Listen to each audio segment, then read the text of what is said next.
profitez pleinement, éteignez les lumières, mettez votre casque ou vos écouteurs, fermez les yeux, relaxez-vous.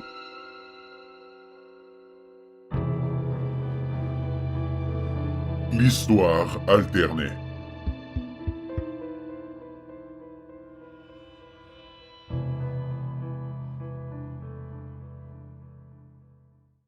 Hier soir, Hitler a gagné la Deuxième Guerre mondiale.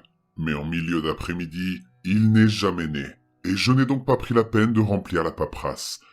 J'ai peut-être l'impression de mal faire mon travail, mais la vérité, c'est qu'il est pratiquement impossible d'empêcher les gens de changer le passé. Il y a trop de joueurs dans le jeu. Au moment où nous avons commencé à le surveiller, les voyageurs avaient déjà apporté des changements depuis des années. Même les gens d'en haut ne sont pas sûrs de la façon dont les choses se passaient avant que le flux temporel ne soit pollué pour la première fois. Le fait est qu'à moins que quelqu'un ne modifie considérablement le cours de l'histoire de l'humanité, il vaut mieux laisser les choses se faire. C'est un peu Encarta contre Wikipédia. Microsoft existe-t-il dans votre chronologie? Quoi qu'il en soit, voici les grandes lignes. Microsoft était un éditeur de logiciels qui a lancé une encyclopédie numérique appelée Encarta, mais qui n'a pas pu concurrencer une alternative open source appelée Wikipédia, parce que trop de gens la modifiaient gratuitement. Mon équipe est comme des rédacteurs professionnels pour Encarta, et les milliards d'humains sur Terre sont des rédacteurs de Wikipédia qui apportent des modifications à l'infini. On pourrait penser que l'histoire est bouleversée par tant de modifications, mais en général, si les choses vont trop loin, disons qu'une personne remonte à l'âge de bronze et conquiert un continent. Quelqu'un d'autre lit ses exploits dans un livre d'histoire, revient pour la tuer, et tout est magiquement réinitialisé. Nous avons fini par découvrir que, quels que soient les changements, le temps, au sens large, a tendance à se réorganiser. Tant que les humains ne sont complètement pas anéantis, un scientifique finit par construire une machine à remonter dans le temps et à tout réparer. Cela signifie que de mon point de vue, même si le monde part en vrille, il reviendra à la normale en 1 heure ou 2. C'est pourquoi nous n'agissons que dans des scénarios extrêmes.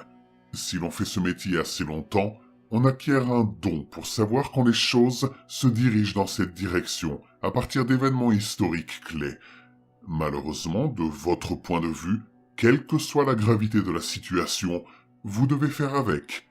Même s'il s'agit d'un spectacle de merde, vous devrez souffrir et regarder les événements se dérouler jusqu'à ce que les machines à remonter dans le temps soient inventées et que la Terre soit rebootée. Mais je suis en train de divaguer, je suis désolé. J'espère que je ne vous ai pas fait peur.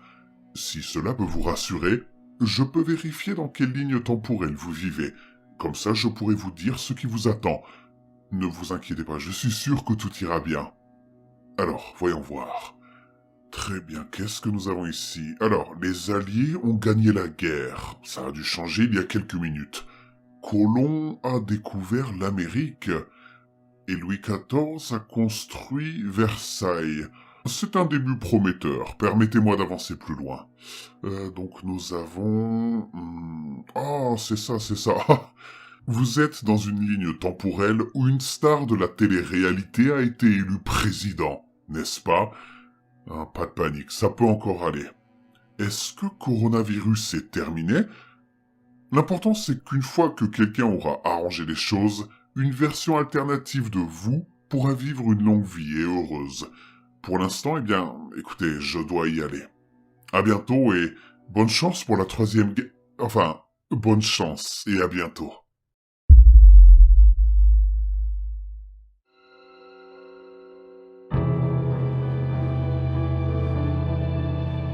« 70 000.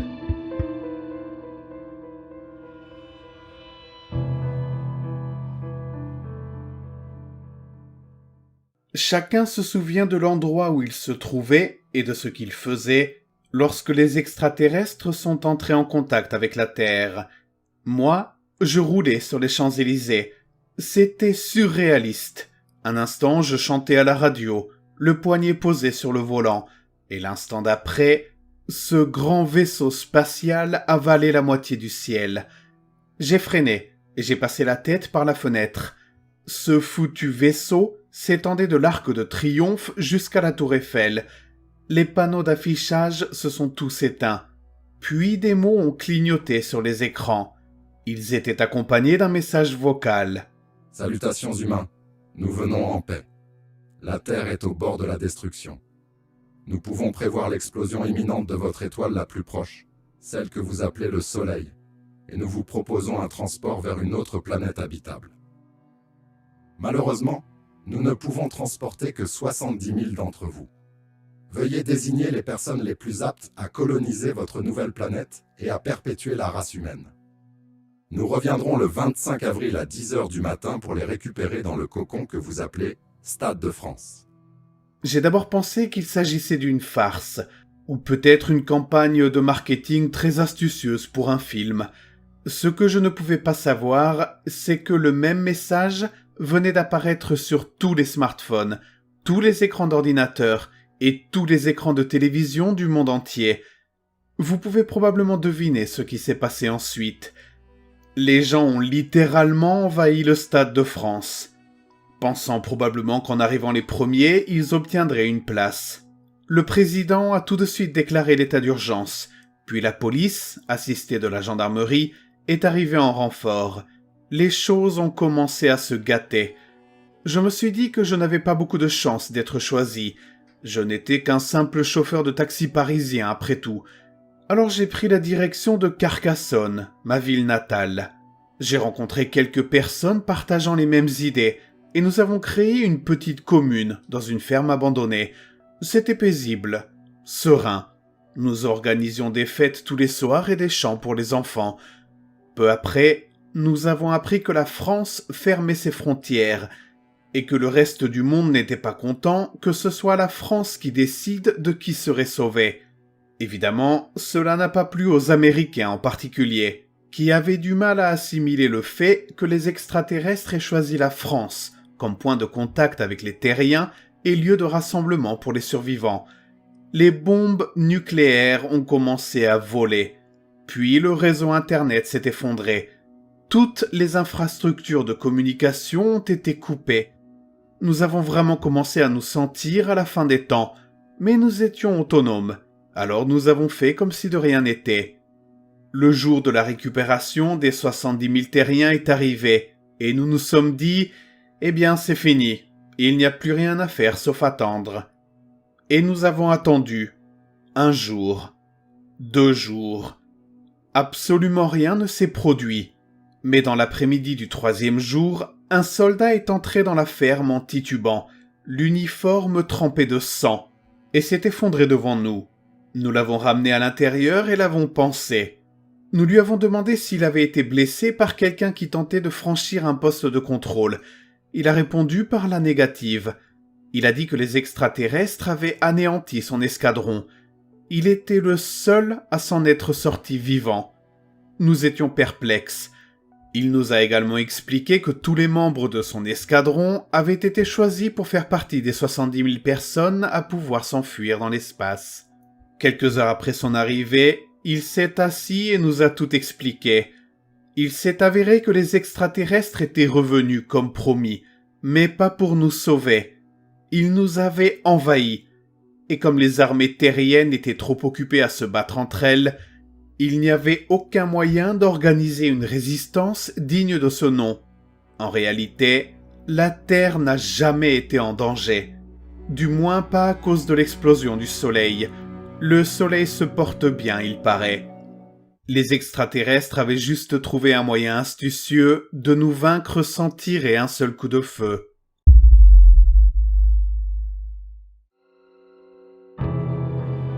Je travaille à la NASA. Nous sommes entrés en contact avec des extraterrestres hier.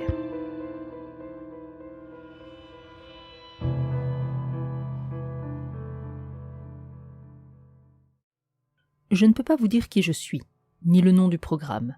Mais ce que je peux vous dire, c'est que si ce qu'ils disent est vrai, nous sommes dans le pétrin.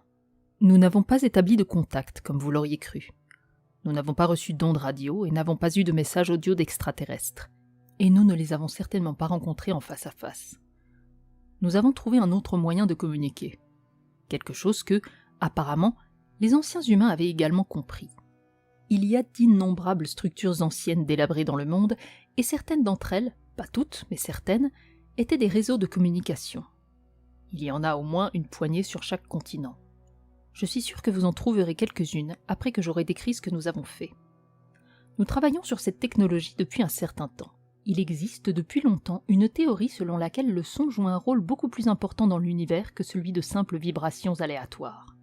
L'univers n'est qu'un ensemble de vibrations et de sons, et si l'on trouve un moyen de manipuler correctement ces vibrations, on peut faire des choses qui semblent impossibles. Nous l'avons prouvé hier. En créant une chambre d'écho extrêmement précise, et en y jouant certaines fréquences, précisément au bon volume et au bon moment, nous avons franchi une sorte de barrière. Rien ne s'est vraiment passé, du moins visuellement. Nous avions effectué d'innombrables tests de ce type avec des différences infimes et minuscules, et celui-ci semblait plutôt banal. Le verre qui nous sépare de la chambre d'écho tremble à intervalles réguliers, comme si nous jouions une chanson trop forte avec des basses. La première chose qui nous a fait comprendre qu'il se passait quelque chose, c'est qu'une fois les haut-parleurs éteints, le grondement ne s'est pas arrêté. Les 3 collègues et moi-même pouvions encore sentir ce bruit dans nos poitrines, un peu comme si nous étions à côté d'un tambour très bruyant. Nous avons parlé pendant un moment avant de nous taire. Il y avait quelque chose d'autre maintenant. Ce n'était pas une voix, c'était une sorte de vibration intelligente. Je ne peux pas l'expliquer. C'était comme si une voix se trouvait dans ma poitrine, mais elle ne parlait pas, je pouvais juste sentir ce qu'elle disait. Mes compagnons et moi-même avons débattu de la formulation exacte par la suite, mais nous étions tous d'accord sur les messages généraux à chaque fois. Comme je l'ai dit, ils ne parlaient pas vraiment, alors je vais faire de mon mieux pour formuler les choses de manière à faire passer ce qu'ils ont dit, de la manière dont ils l'ont dit. Vous êtes de retour? C'est ce que j'ai ressenti dans ma poitrine. Mes collègues et moi nous sommes regardés les uns les autres dans la plus grande confusion. L'un d'entre eux a pris la parole. « Bonjour » a-t-il demandé avec hésitation. Il y a eu un silence pendant un moment avant que le bourdonnement ne reprenne. « Je crois que c'est réglé pour l'instant, vous pouvez répéter? » « Allô » ai-je répété à la place de mon autre collègue. « Oui, c'est ça! » a-t-il dit rapidement. « Vous avez encore trouvé! C'est dingue !» s'est-il exclamé. Je ne m'attendais pas à ce que la première conversation entre un humain et un extraterrestre se déroule de la sorte. Je n'étais même pas sûr qu'il s'agissait d'un premier contact à ce stade. « Qui est-ce? Qu'est-ce que c'est ?» demandai-je à voix haute dans l'air libre de notre salle de contrôle. « Je ne sais pas si je suis autorisé à vous donner des détails comme qui nous sommes, mais ce que c'est la forme ultime de communication dans notre univers. Vos ancêtres l'ont compris brièvement aussi. » En déduisant rapidement comment il formulait les choses, je pense que chacun d'entre nous a compris à peu près en même temps que son interlocuteur était d'origine extraterrestre. « D'où venez-vous » ai-je demandé. Vu la façon dont nous parlions, il devait être vraiment proche. Il faut quelques minutes pour communiquer avec Mars, simplement parce que la lumière est aussi rapide que cela. Si nous parlions aussi vite dans les 2 sens, il devait être sur Terre. « Je suppose que vous ne le savez pas. Nous ne l'avons pas dit à vos ancêtres. Nous ne pensions pas qu'ils comprendraient. Laissez-moi faire quelques calculs rapidement. » Il s'est écoulé environ 1 minute avant qu'il ne reprenne la parole.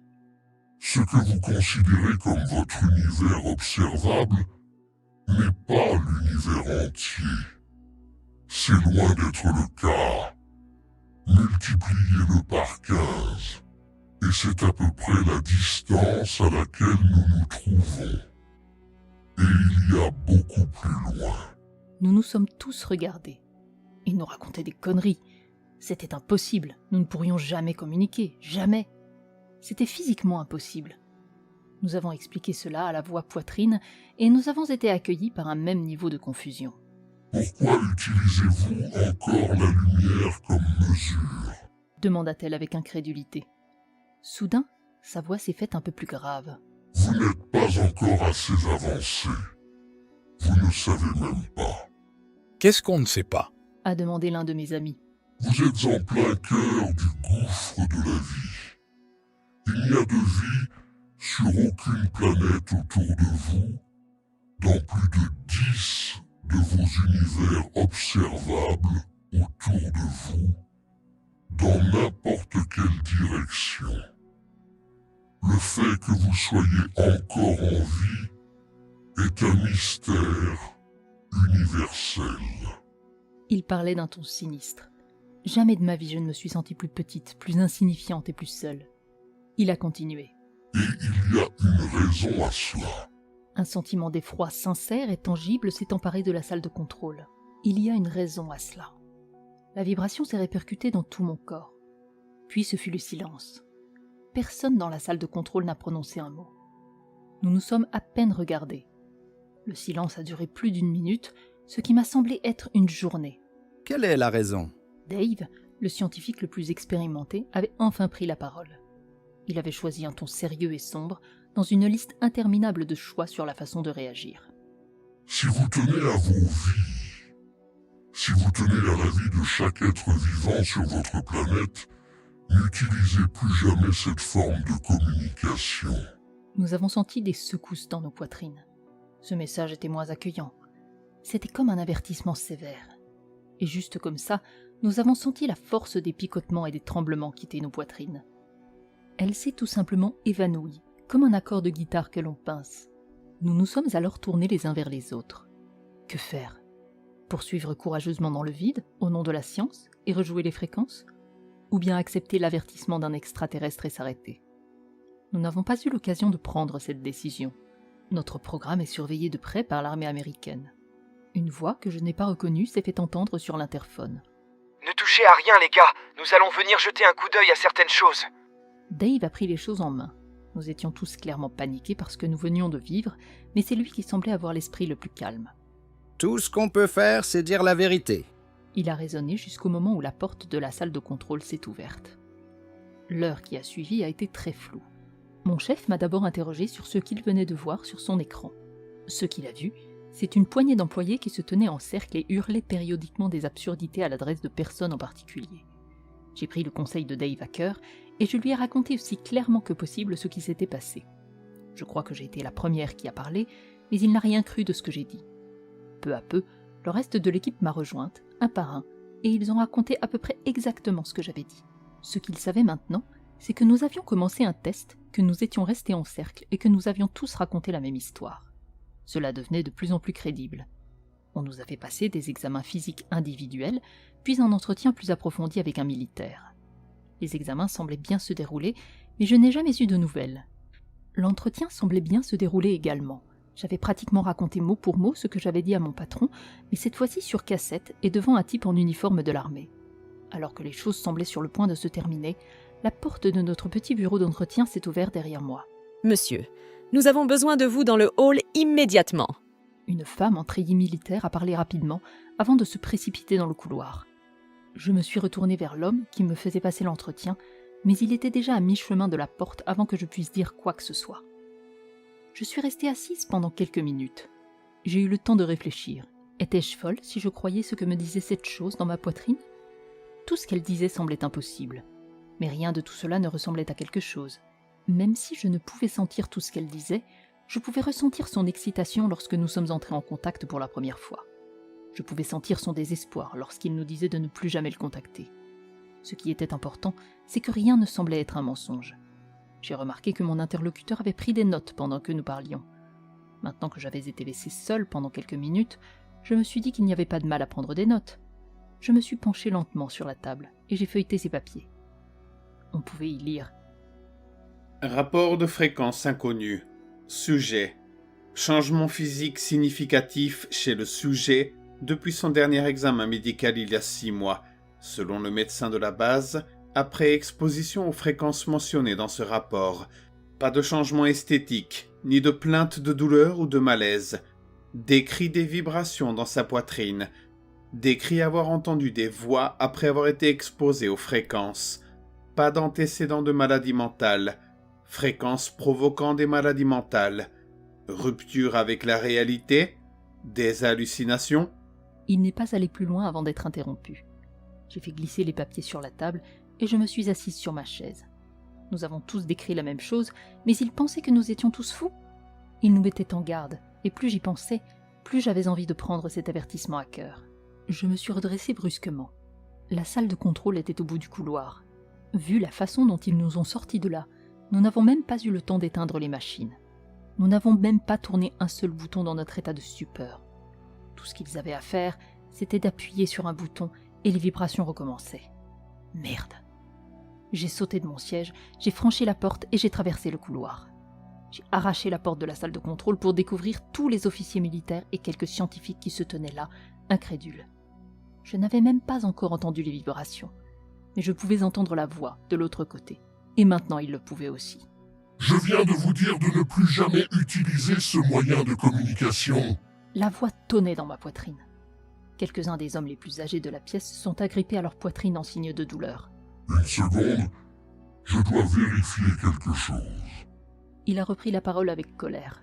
Vous auriez pu vous en tirer en ne l'utilisant qu'une seule fois. 2 fois, c'est trop. Sa phrase se termina par un frisson de peur. Il vous a entendu. Il vous écoute en ce moment même. Et il arrive.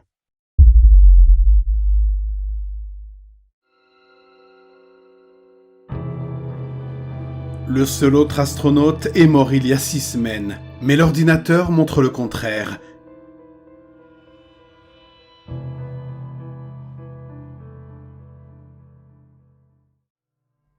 Quand Ben est mort, il a fait très peu de bruit. Ce sont les ordinateurs qui m'ont alerté.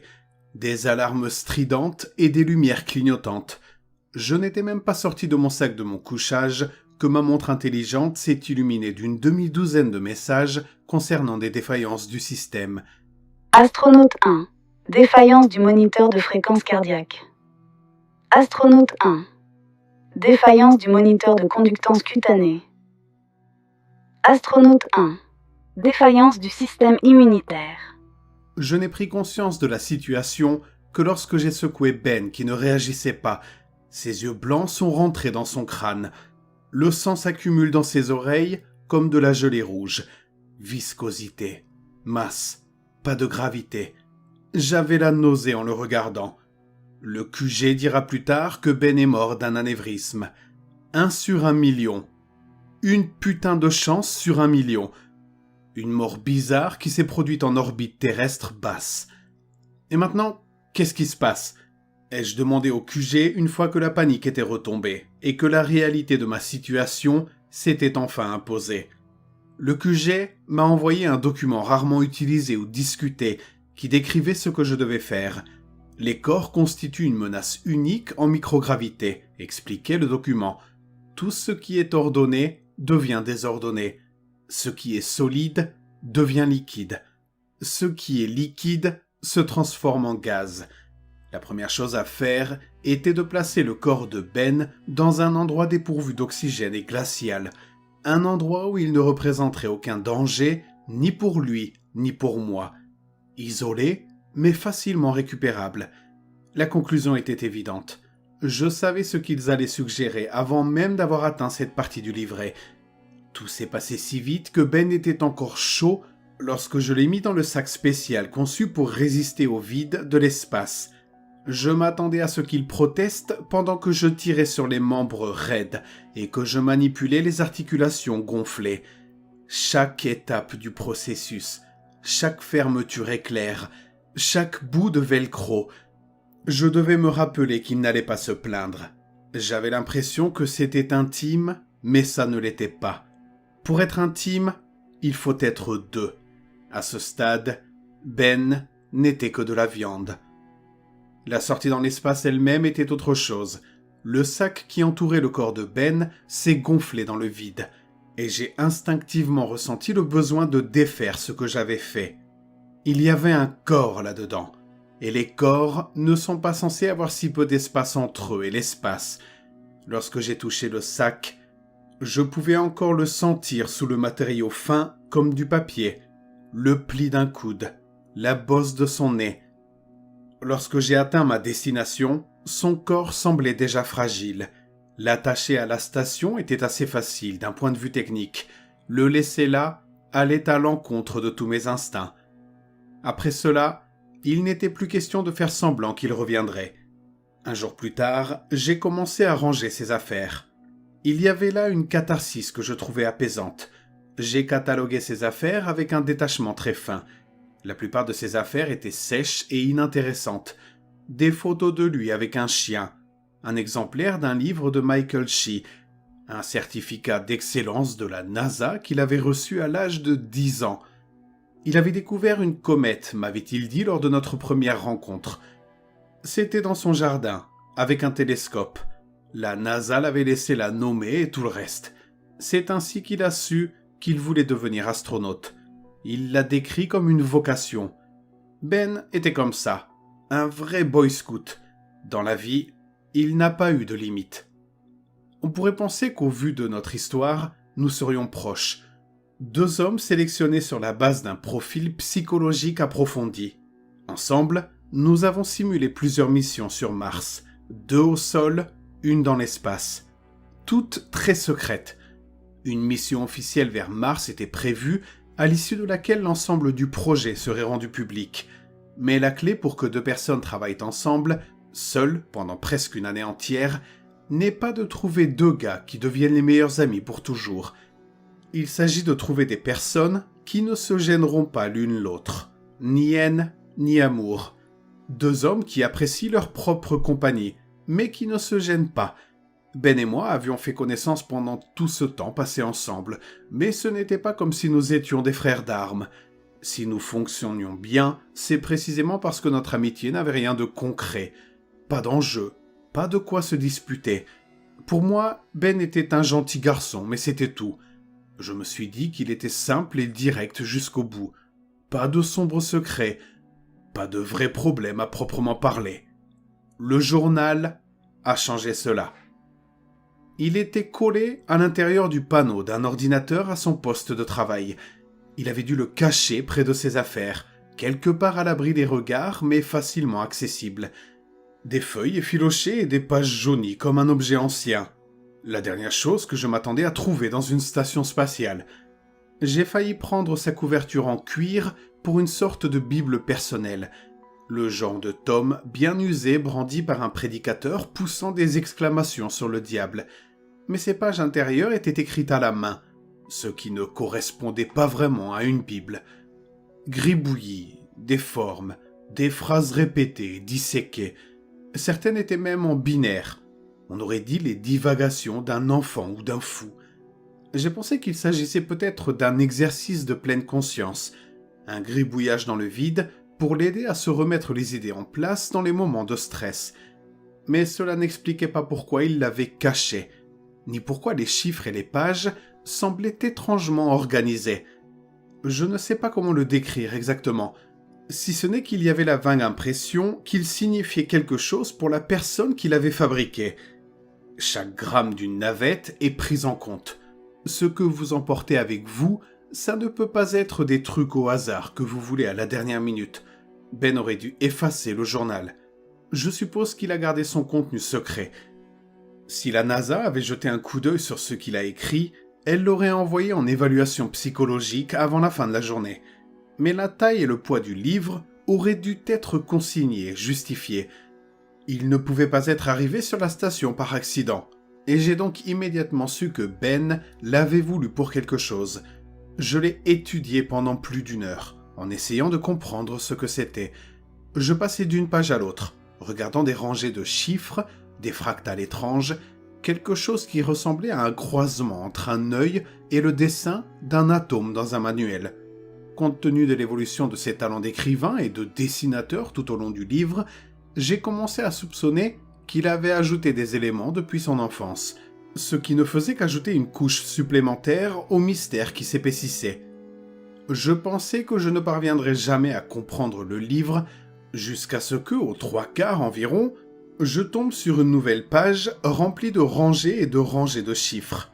Mais cette fois-ci, l'une des chaînes était soulignée, et un seul mot avait été griffonné de manière irrégulière et rageuse à côté. Le seul morceau de français ou de toute autre langue humaine dans toutes ces pages.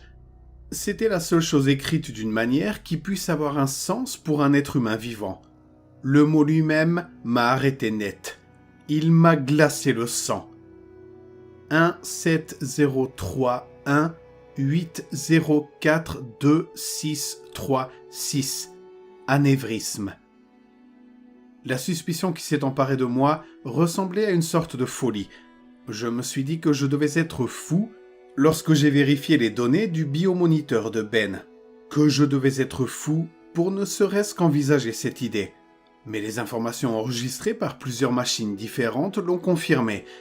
L'heure exacte de la mort de Ben était le 17 mars 2018 à 4h26 et 36 secondes.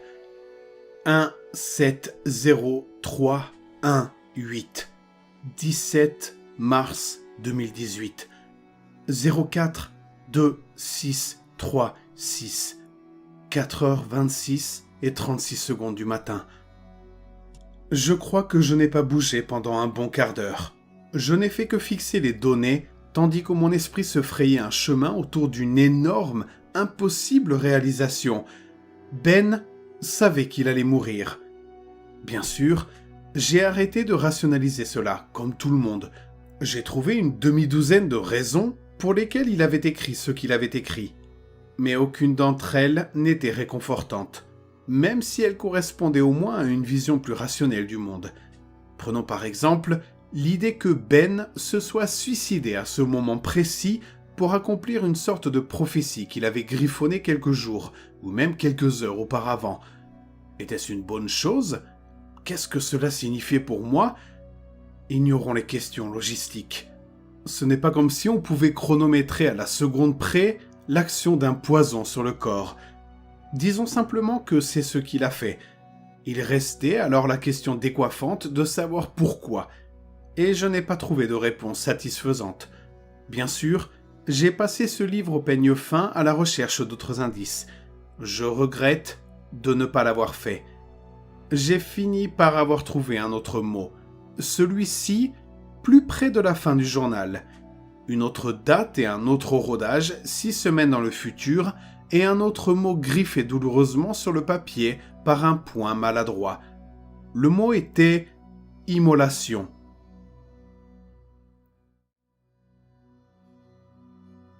Permission refusée. Je me suis mordu la lèvre et j'ai pris une grande inspiration. Ordinateur, qu'en est-il de l'intégrité de la station ? Aucun signe de problème sur les caméras externes. Ordinateur, j'entends quelque chose frapper sur la coque. Rien n'est visible sur les caméras. C'est pourquoi je dois aller jeter un coup d'œil, ai-je écrit. Il est difficile de discuter avec un ordinateur. Vous ne pouvez pas lui envoyer une lumière de mort. Le QG aurait pu facilement organiser des appels vidéo, mais en réalité, il voulait la distance. C'est plus facile de dire non. La marche solitaire dans l'espace est incroyablement dangereuse, ont-ils rapidement répondu. Les microphones installés dans la coque de la station ne signalaient rien d'inquiétant. Impact habituel de débris. Rien qui ne corrobore les rapports d'écoute externe. L'autorisation de sortie dans l'espace m'a été refusée. Je n'ai pas répondu. J'ai fermé l'écran et je me suis demandé s'ils étaient tout à fait sincères. Le bruit des écoutes, qui allait et venait depuis quelques jours, était indéniable, même par-dessus le ronronnement des machines et des moteurs. Les stations spatiales sont bruyantes. On nous donne même des bouchons pour les oreilles pour y faire face. Mais ce qui se passait à l'extérieur était d'une certaine manière plus bruyant. Ou peut-être, compte tenu des circonstances, étais-je simplement sensible à l'idée qu'il y ait quelque chose, n'importe quoi, à l'extérieur. Je ne pouvais pas nier que cela m'agaçait. C'était l'un de ces bruits que je ne pouvais pas bloquer, comme l'eau qui goutte dans une baignoire à 3 heures du matin. Tap, tap, tap, tap, tap, tap, tap. Aucune régularité, pas de sens de l'ordre. Du moins pas en surface, mais je savais qu'il y avait quelque chose. Peut-être en dessous. Il doit bien y avoir un sens ou une raison, une sorte de régularité que le cerveau détecte et ne peut pas lâcher. Comment est-ce que les microphones ont-ils pu le manquer ? Le sommeil devenait de plus en plus difficile. Par moments, Je pensais que la station était soumise à une sorte de stress caché. Les matériaux gelaient et se réchauffaient de manière irrégulière. Et puis, il n'y a pas d'atmosphère, pas de conduction de la chaleur. Les objets s'échauffent sous les rayons du soleil. Les objets se réchauffent et se refroidissent aux deux extrêmes. Il s'agit là d'un phénomène courant pour tout ce qui se trouve dans l'espace, bien entendu. Mais cela ne m'a pas empêché de penser à toutes les façons dont la station n'était qu'un amas de métal qui pouvait se défaire, se briser et se déchirer, se plier et s'étirer. C'est comme regarder l'aile de son avion vaciller pendant les turbulences. C'est un rappel inconfortable que l'on n'est qu'un singe dans un jouet sophistiqué. Et si quelque chose s'était détaché? Quelque chose. Au début, je m'en tenais strictement à cette notion, me demandant ce qui se passerait si une antenne, une sangle ou un morceau de métal s'était détaché et se cognait contre la coque. Ce serait grave. Mais bien sûr, ce n'était pas vraiment ce à quoi je pensais. C'est ce que j'ai écrit au QG, encore et encore.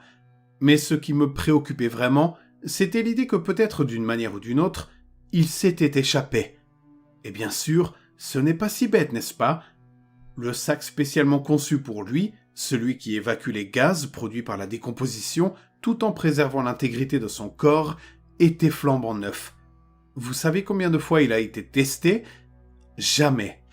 Jamais. Ben était le premier. Alors, bien sûr, il pourrait se détacher. Ce n'est pas parce que c'est une technologie de l'ère spatiale qu'elle est forcément sophistiquée. Il était attaché à l'extérieur comme un arbre de Noël à la berline familiale.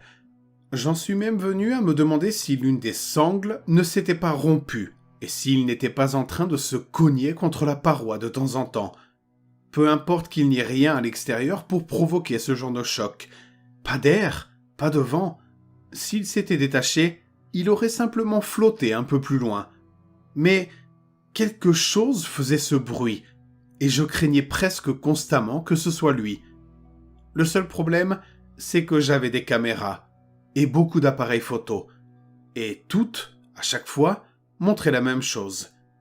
Le sac, à peine modifié par rapport à la dernière fois que je l'ai vu en personne, attaché fermement et solidement à la coque de la station. Cela aurait dû me rassurer. Cela aurait dû, mais ce n'était pas le cas. Il y avait quelque chose qui tapait sur la coque, par intermittence, sans motif, aucune raison, aucune corrélation.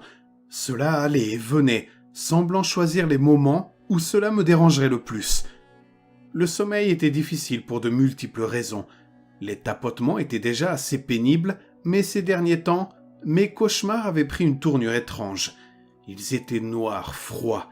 Dans ces cauchemars, j'étais prisonnier d'un film étouffant. Un froid glacial, j'agonisais sans cesse, luttant furieusement pour me libérer de ce vide noir qu'est le cauchemar. Comme tous les rêves profondément terribles, il a coloré mes pensées pour le reste de la journée, et chaque fois que je l'ai eu, il est devenu plus difficile de s'en débarrasser. J'ai essayé d'endurer, de compartimenter. J'ai mis mon désarroi mental dans une boîte, j'ai écrit déséquilibré sur le couvercle, et je me suis balancé d'avant en arrière en attendant qu'on vienne me sauver. Et c'était une option, une bonne option. Mais il y a un petit mot qui m'a empêché de m'enfermer et d'ignorer ma propre folie. Immolation. Lorsque le QG m'a dit que la date de la navette me parviendrait, j'ai passé pas mal de temps à me demander s'il ne s'agissait pas d'une grande expérience. La pure coïncidence de tout cela, l'ampleur de la chose.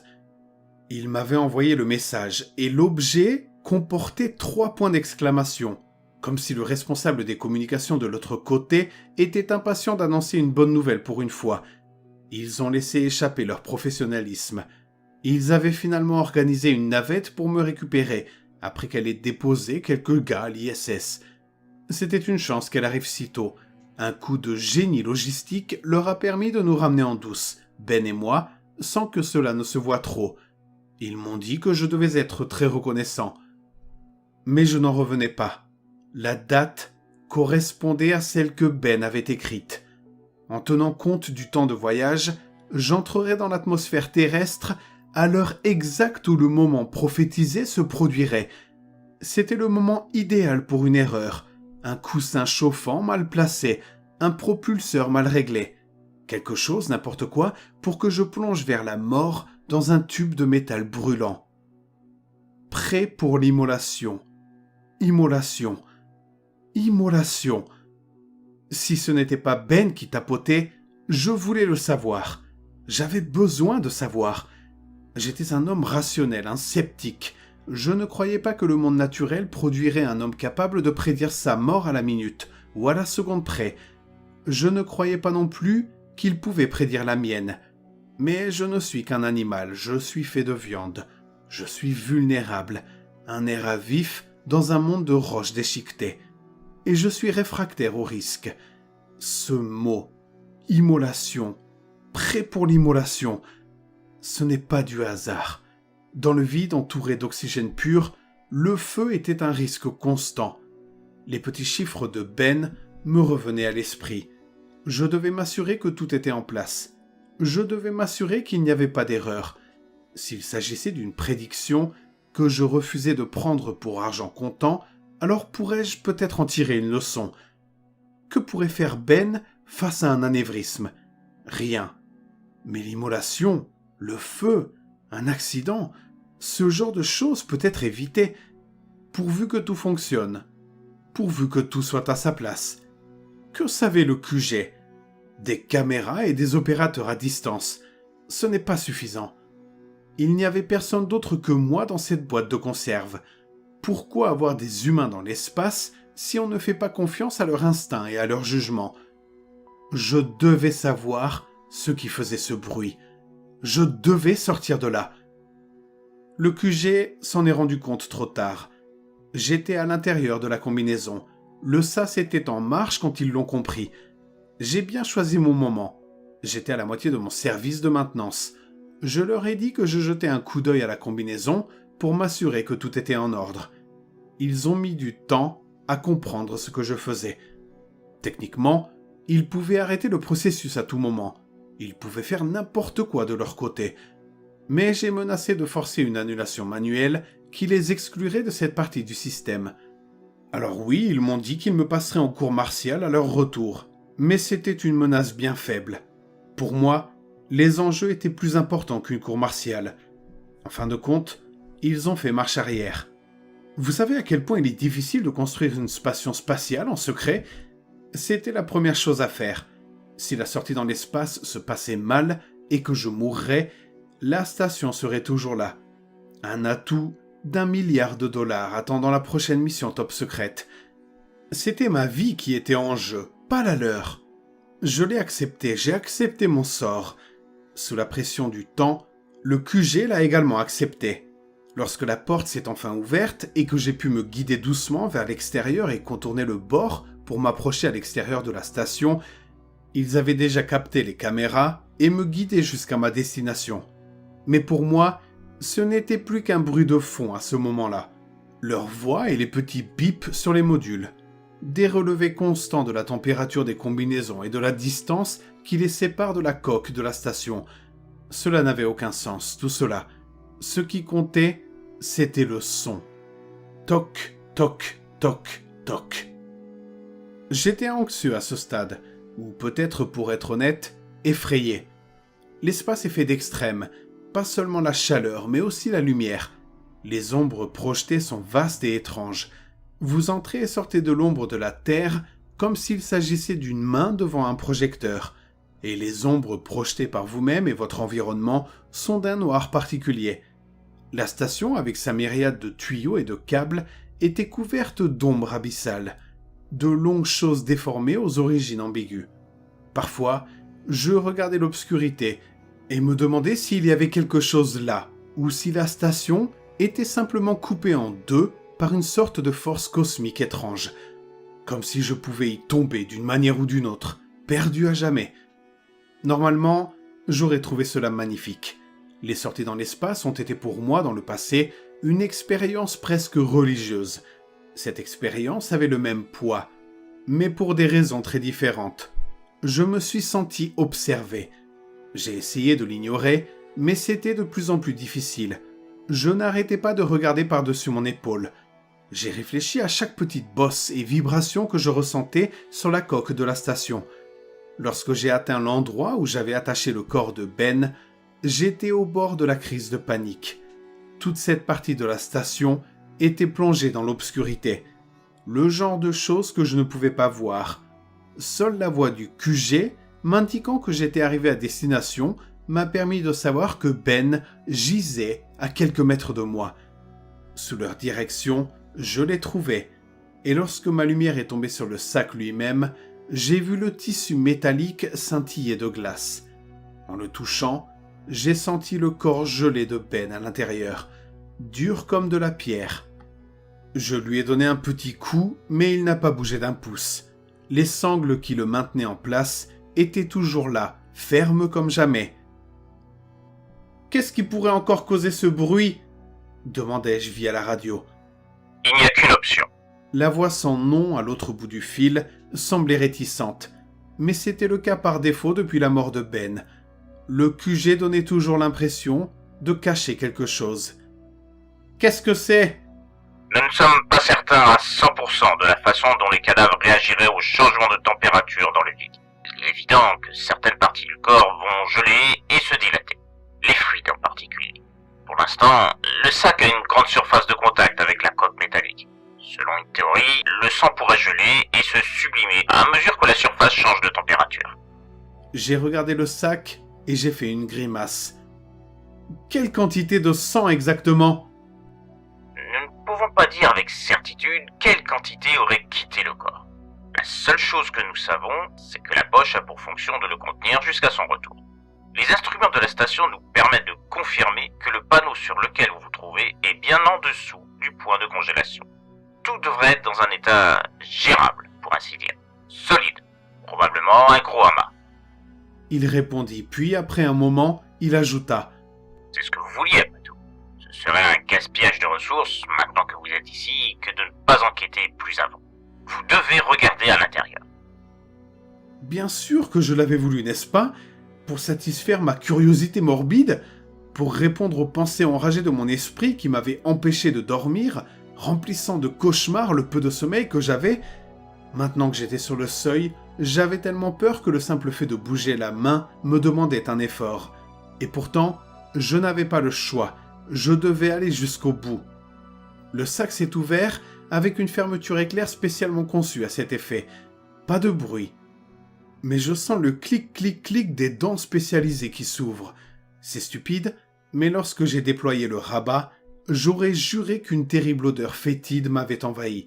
Cela n'a duré que quelques secondes, mais c'était si fort que je me suis retourné et que j'ai fermé les yeux pour ne pas qu'il pleure.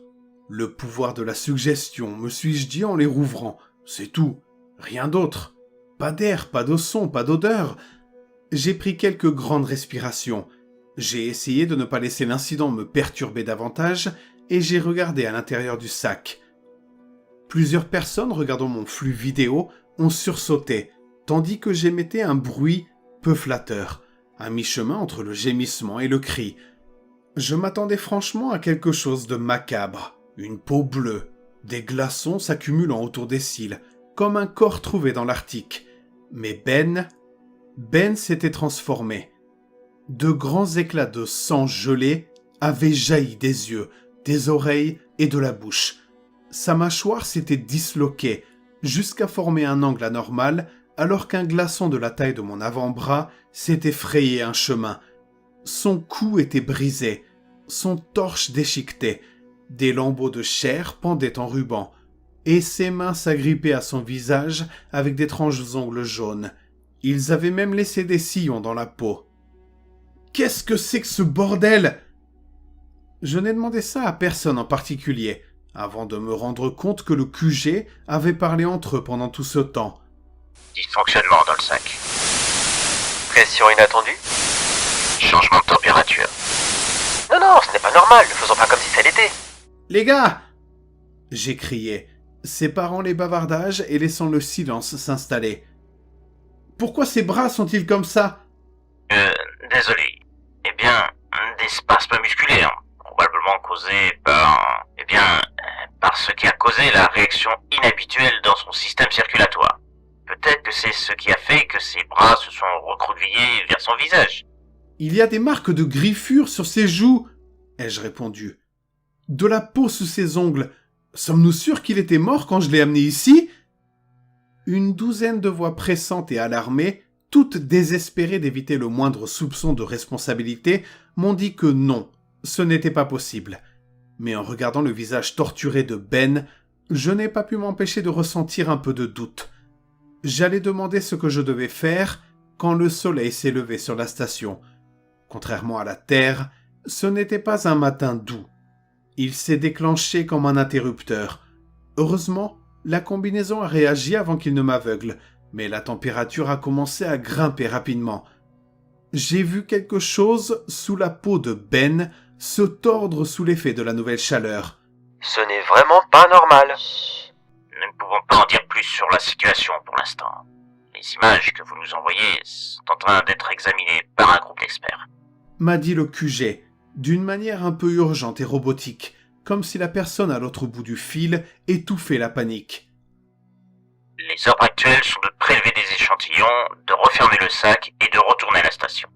Vous êtes sûr que je dois emmener tout ça à l'intérieur? Il y a eu quelques marmonnements avant que le même opérateur ne réponde. Oubliez les échantillons. Scellez le sac, retournez à la station. Avec plaisir, ai-je répondu avant de fermer la fermeture éclair. J'avais hâte de partir, et j'ai fait le chemin du retour plus vite que je ne l'aurais dû. Cette sensation de rampement que l'on ressent lorsqu'on est observé, j'en étais imprégné. Elle m'a rendu maladroit, et je me suis cogné plus d'une fois sur le chemin du retour, comme si je n'étais pas habitué aux commandes de la combinaison. Je ne pouvais pas échapper à l'idée que partout où je regardais, quelqu'un ou quelque chose était revenu en arrière, jusqu'à l'abri des regards. Bien sûr, c'était impossible, me disais-je. Qu'est-ce qui pourrait survivre dans l'espace? Mais cela ne faisait qu'empirer les choses lorsque j'imaginais que quelque chose se glissait dans l'ombre, tapant sur la coque, me traquant à chaque pas sur le chemin du retour. Lorsque j'atteignis enfin la porte, la tension monta en moi. Si quelque chose devait arriver, ce serait maintenant, alors que je tournais le dos à l'infini. Je ne m'étais jamais senti aussi vulnérable. Eric? Le son m'a fait sursauter.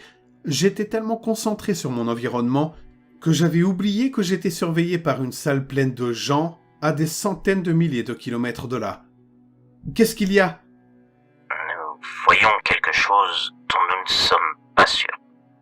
On nous a dit que vous devriez attendre avant de revenir. Quelque chose dans la voix à l'autre bout du fil m'a retourné l'estomac. Il n'avait pas seulement l'air confus. Et ne vous y trompez pas, quand vous vous accrochez tout seul au flanc d'une station, la confusion aurait déjà été assez pénible. Mais non, il y avait autre chose. La peur. Il y a une anomalie. A-t-il ajouté. Eric, personne ici ne sait comment procéder. Nous demandons actuellement l'avis des autorités supérieures. C'est sans précédent. Que se passe-t-il? On va dire, cela a commencé avec, des signaux provenant de certains biomoniteurs, en particulier celui de Ben. Le dernier mot a fait l'effet d'une bombe. Quoi? Oui, vous avez bien entendu. Et les caméras sont... au début, nous pensions qu'elles fonctionnaient mal. Il semblait que le sac de Ben était vide. Et puis, Eric, nous avons remarqué quelque chose. Quelque chose d'autre. Les gars, qu'est-ce qui se passe ici? Oui, très bien. On m'a dit que je ne peux pas en dire plus. Attendez. J'ai resserré ma prise sur la balustrade, le cœur battant la chamade. Enfin, la porte s'est ouverte, et j'étais prêt à ignorer tous les ordres lorsque l'homme qui me parlait depuis le QG m'a pratiquement crié à l'oreille. N'entrez pas! Eric, n'entrez pas! N'entrez pas! N'entrez pas dans la station! Ce que nous voyons sur les caméras, vous ne pouvez pas le laisser entrer! S'il y a quelque chose ici, je me mets à l'abri avant que ça m'atteigne.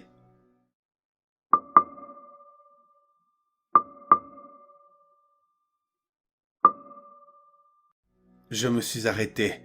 Mon cerveau a réfléchi. J'avais entendu ça. J'avais entendu quelque chose dans le vide spatial. J'ai regardé mes mains, mes pieds. Ce n'est pas possible à moins que...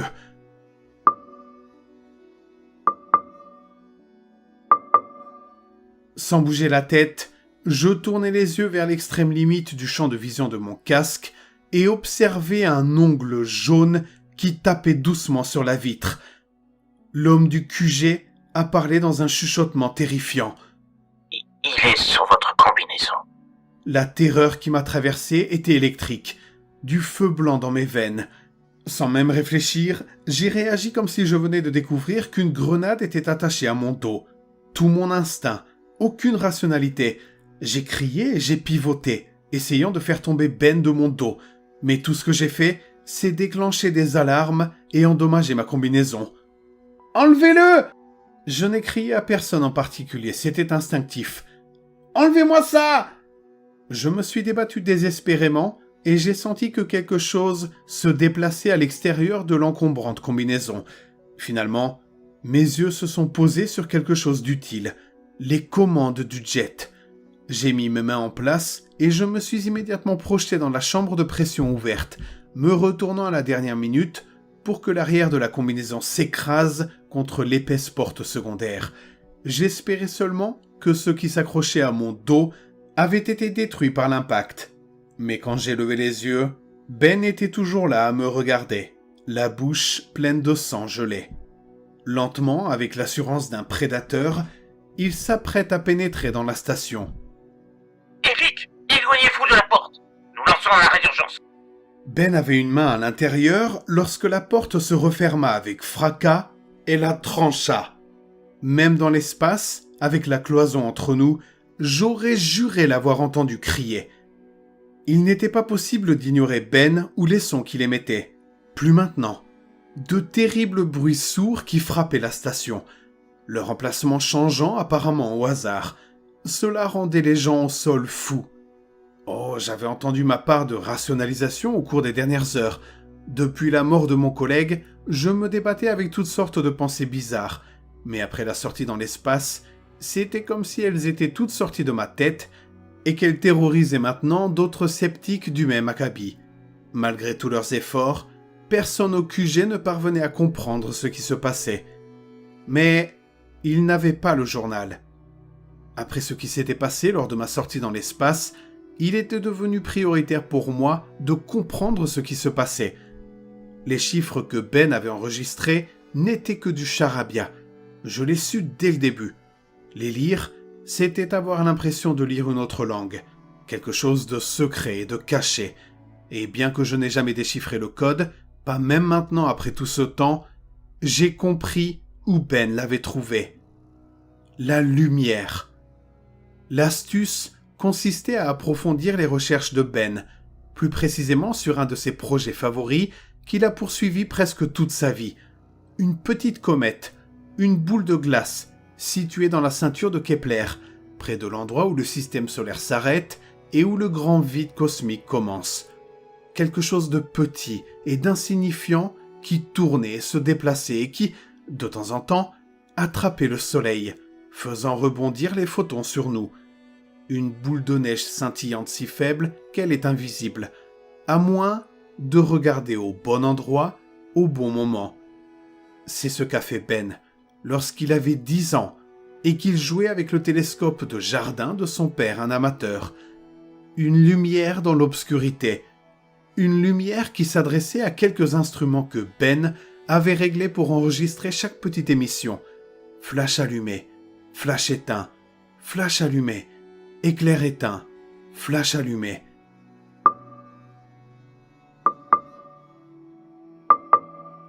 Quelque chose lui parlait.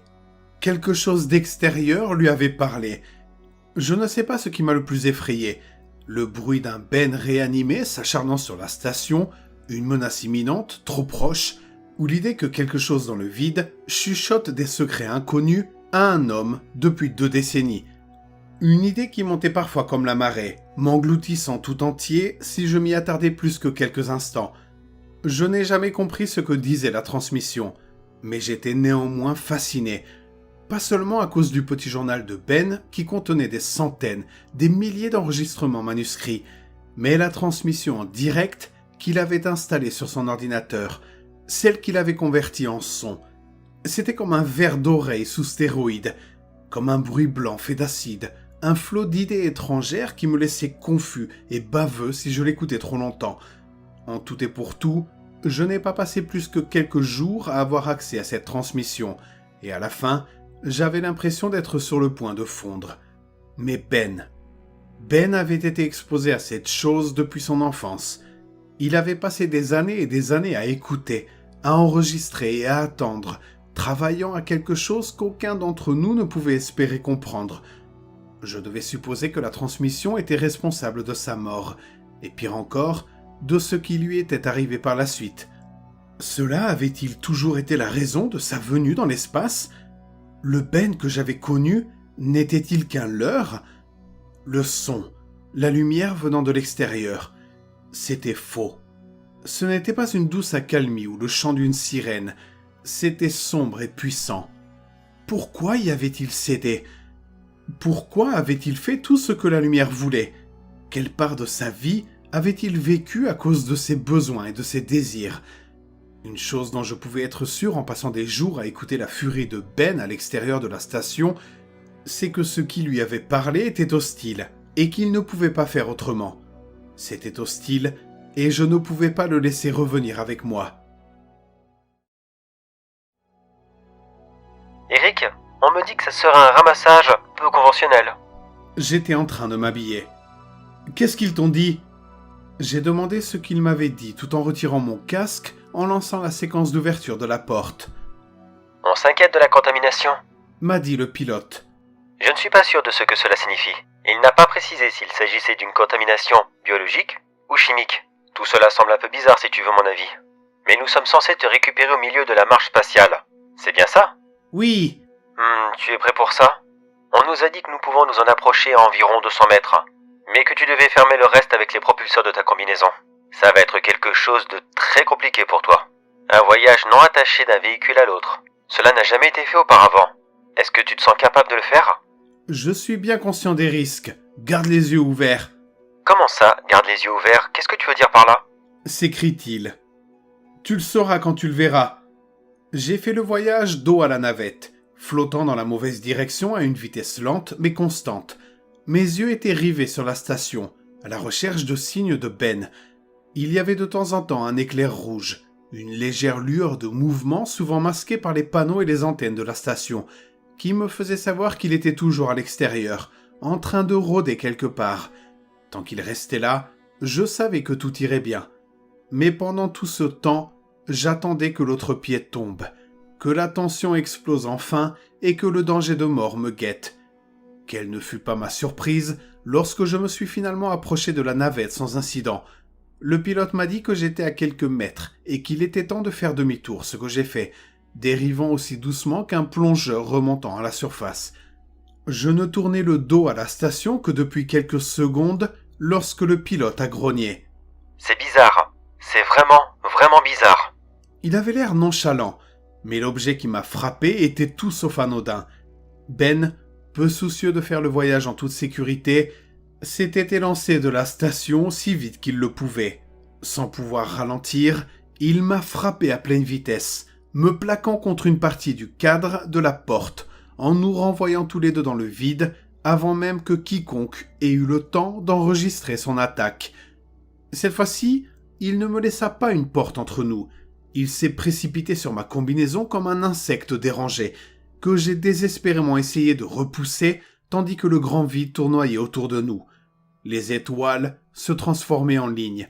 La navette passait devant le champ de vision de mon casque dans des directions presque aléatoires.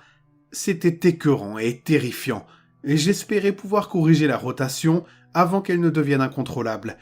Mais tout cela passait après le monstre qui s'accrochait à ma combinaison. À un moment donné, il a rampé de telle sorte que j'ai pu le voir de près, pour la première fois depuis quelques jours. C'était de très près. C'était personnel. Même avec le verre du casque entre nous, je pouvais distinguer des détails si frappants que je me suis momentanément figé de terreur, ne percevant que vaguement les transmissions paniquées du pilote. « Putain, qu'est-ce que c'est que ce truc ? Eric, tu dois te stabiliser. Si tu vas plus loin, nous ne pourrons pas t'aider. Et quoi que tu fasses, tu dois savoir que cette putain de chose ne montera pas à bord de cette navette. Si je dois choisir entre te laisser mourir et infecter toute la navette, le choix est vite fait. C'est cruel, mais je pense que tu peux comprendre, n'est-ce pas? Je voulais répondre, mais j'étais occupé à essayer de mettre un bras entre moi et Ben, qui était maintenant une profusion de cristaux rouges déchiquetés de différentes tailles. Certains étaient aussi gros que des couteaux de cuisine, d'autres ressemblaient à des aiguilles à coudre. Le pire cauchemar d'une combinaison spatiale. Une perforation n'entraînerait pas la décomposition immédiate à laquelle vous pensez probablement. Au lieu de cela, j'aurai quelques instants tout au plus avant que l'air enveloppant la combinaison ne se dissipe, après quoi mes poumons s'affaisseraient, mon sang commencerait à bouillir et l'eau contenue dans mes yeux, mon nez, mes oreilles et d'autres tissus mous se vaporiserait et essaierait de s'échapper, comme des engelures en accéléré. Mais les piqûres n'étaient pas ma seule préoccupation. Je savais que je devais empêcher les mains de Ben de s'accrocher au casque.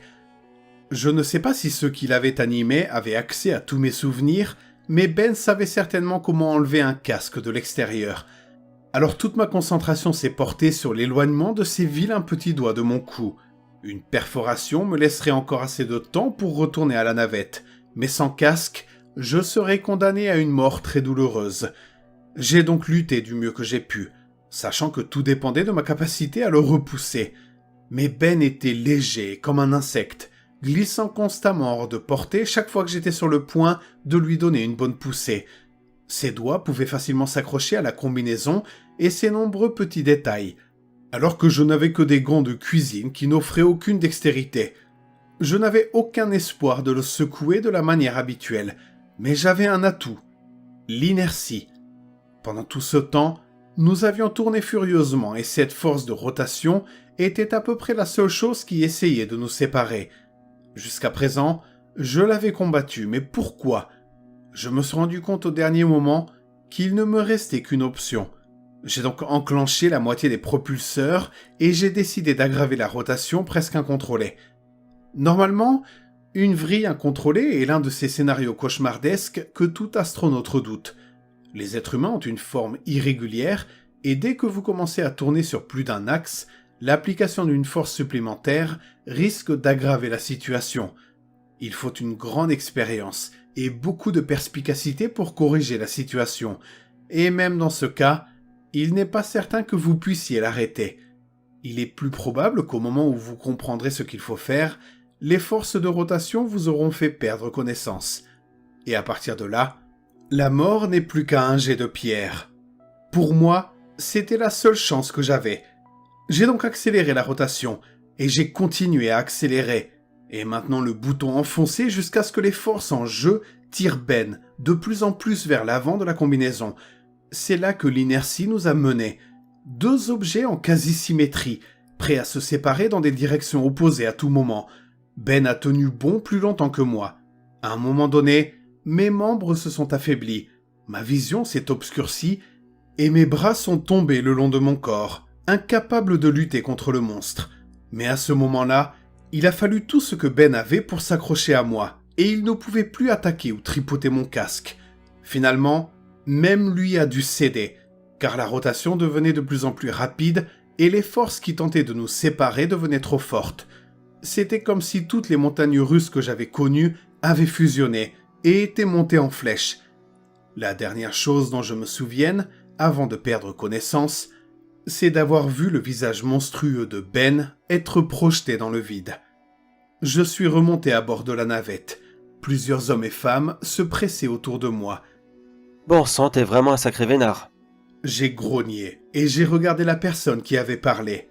C'était le pilote. C'était bien de mettre un visage sur sa voix. Je ne me sens pas chanceux, ai-je soufflé. Tu as filé droit sur nous. Nous étions déjà équipés et en route. C'était bien programmé. Cette combinaison est criblée de trous. Un peu plus tard, nous n'aurions pas été là pour te rattraper et te mettre à l'abri. Comme c'est le cas, mon pote, tu rentres chez toi. L'examen médical n'a révélé aucun problème. Où est Ben? Les gens autour de moi ont partagé un regard amusé avant que l'un d'entre eux ne réalise. Benjamin Watley? L'autre astronaute à bord? C'est lui qui t'a attaqué? J'ai acquiescé. Eh bien, il est parti. Si c'était vraiment ton collègue, on est... Eh bien... On est vraiment désolé. J'ai l'impression qu'il y a quelque chose qui nous a échappé. Toute cette histoire n'est qu'un gigantesque bazar. Il va falloir que tu nous expliques ce qu'il s'est passé. Je vous tiendrai au courant quand je me sentirai mieux. Quoi qu'il lui soit arrivé, il va rentrer dans l'atmosphère terrestre dans les prochaines heures. Et après ? Le pilote réfléchit un instant. Un corps humain lors de la rentrée en atmosphère. Il va s'enflammer, bien évidemment. Immolation.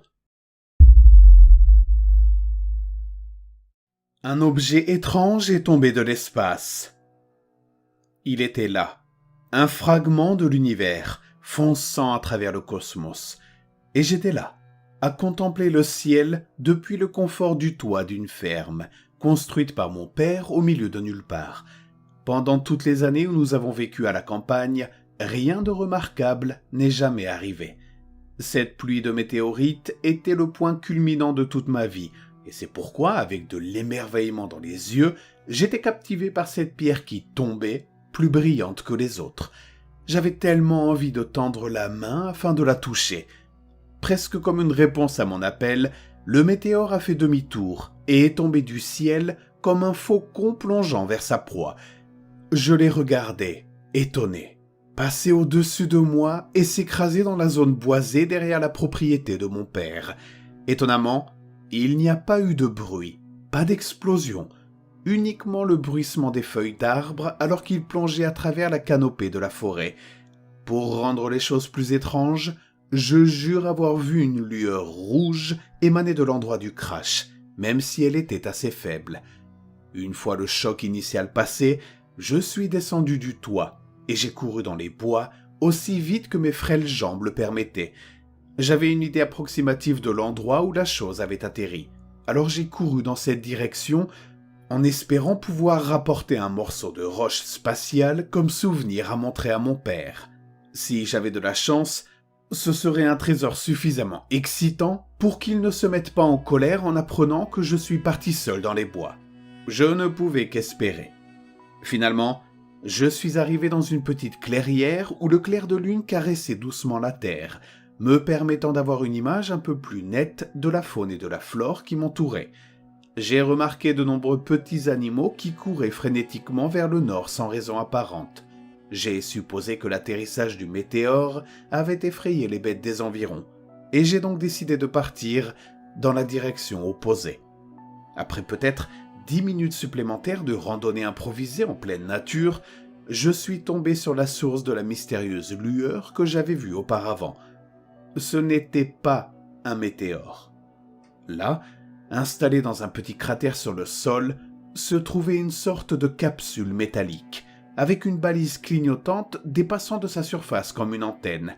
Le vaisseau lui-même était sphérique et faisait au moins 2 fois ma taille. Je n'avais jamais rien vu de tel auparavant. J'étais complètement abasourdi. Avant que je puisse regarder de plus près, une trappe s'est ouverte sur le côté, me faisant sursauter vers le bois. Le cœur battant, je me suis réfugié derrière l'arbre le plus proche. J'ai prudemment placé ma tête sur le côté du tronc et j'ai espionné l'objet en retenant mon souffle. Je ne savais pas à quoi m'attendre. Était-ce une sorte d'arme militaire top secrète ? Ou peut-être un gadget télécommandé construit par un ermite de génie vivant à proximité ? Un petit bonhomme vert sortirait-il pour me saluer, demandant à parler à mon chef ? Quelle que soit l'issue, mes yeux étaient rivés sur cette capsule métallique, pour le meilleur et pour le pire. Un suintement violet foncé s'est échappé de l'objet, formant une grande flaque à sa base. La substance visqueuse a ensuite escaladé la façade de la capsule, recouvrant l'extérieur de haut en bas. Alors que la flaque se déplaçait autour de la sphère, la lumière au-dessus a cessé de clignoter. D'un seul coup, le liquide violet a été repoussé du vaisseau et est retourné sur le sol juste en dessous. Là, il a commencé à prendre une forme plus humanoïde. La chose a changé, ainsi que sa couleur. Elle est devenue blanche et floue, un peu comme les parasites à la télévision. Des dialogues de radio et de télévision ont bientôt envahi la forêt. Cette chose collectait des signaux dans l'air, régurgitant des lignes de programmes populaires depuis longtemps diffusées. Du moins, c'est ce qu'il semblait faire. La bouche béante d'étonnement Je me suis penché en avant sans m'en rendre compte. Les signaux ont cessé brusquement et je suis tombé la tête la première sur un tas de branches mortes, créant un craquement sonore. De mon nouveau point d'observation, j'ai vu la silhouette blanche se tourner dans ma direction. Je l'ai alors entendu parler. « Qui est là ?» Sa voix tremblait et n'était pas naturelle. C'était un grognement bas et monotone couplé à une réverbération dure. Craignant pour ma vie, je me suis relevé et j'ai couru vers la ferme, plus vite que je ne l'avais jamais fait auparavant. Je suis retourné sur mon perchoir sur le toit et j'ai soigneusement inspecté la propriété. Une fois que j'ai été sûr que je n'avais pas été suivi, j'ai sauté par la fenêtre de ma chambre et me suis mis au lit, en espérant que j'avais rêvé toute cette histoire, que c'était une aventure concoctée par mon imagination débordante. J'aurais aimé que ce soit aussi simple, mais les vœux pieux jouent rarement en notre faveur. Le jour suivant, je suis descendu avec l'odeur familière des œufs et du bacon. Mon père préparait toujours un copieux petit déjeuner le dimanche. Mais ce que j'ai vu en entrant dans la salle à manger était tout sauf familier. Là, assis à la table en face de mon père, se trouvait un homme dans un costume bien coupé, portant un chapeau melon et une cravate rayée. Nous recevions rarement des visiteurs, j'étais donc plus que perplexe. « Fiston, voici Monsieur Grovewood. Sa voiture est tombée en panne à quelques kilomètres d'ici, alors il va rester avec nous quelques nuits, le temps de régler ses affaires. » L'homme m'a demandé.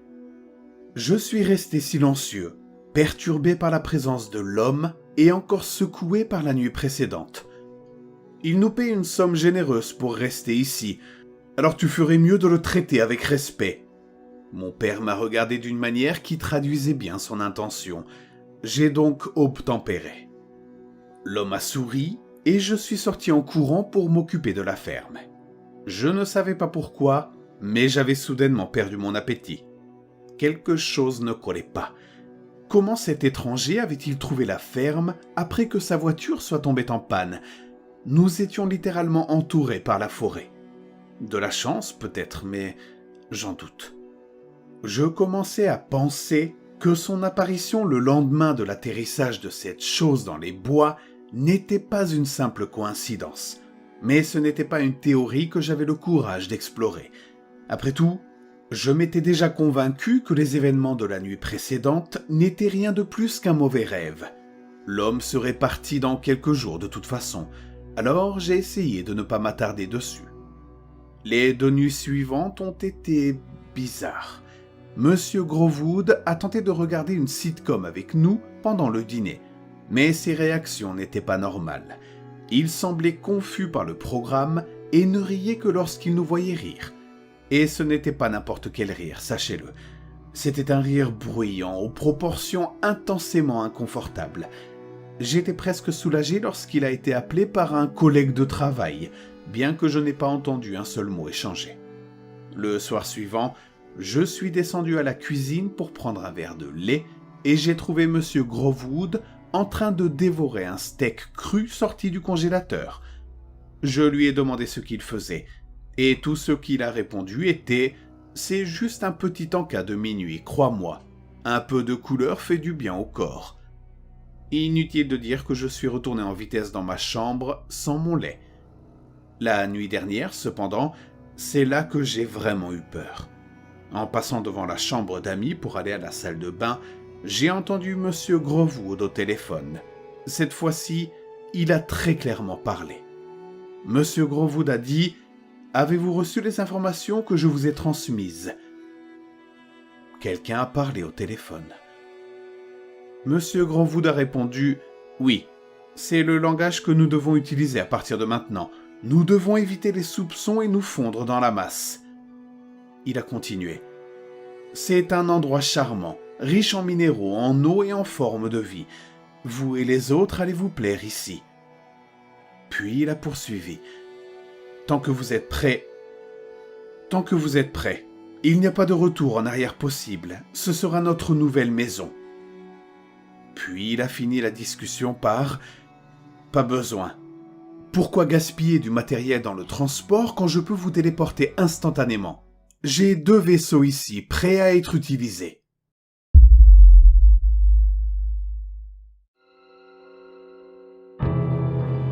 J'ai trouvé un document vieux de 4600 ans, décrivant une espèce humanoïde nommée Sigil.